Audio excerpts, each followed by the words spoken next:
Alright, this should be the last clean out we have to go in. This is the one coming out of the hot rod shop.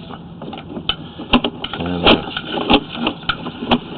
the other one ties into it right here. And it's still got grease in it as usual. Got the camera blacked out. I'm gonna have to jet this line here. It's one of them rags. This line here is full of black grease again.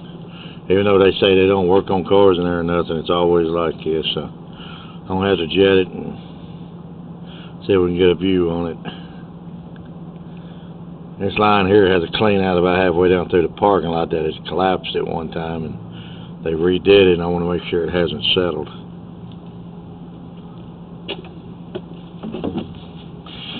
Roll it up.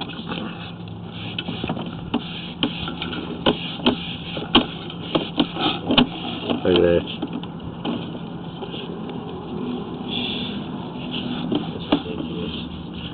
Yeah, for somebody that don't work on cars and don't wash them. They're in total denial.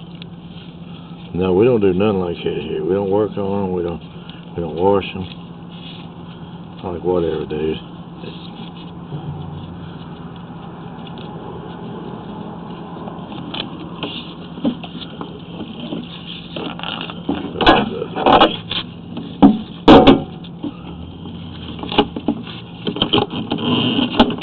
Just pull that back a little bit away from the hole. I'll go ahead and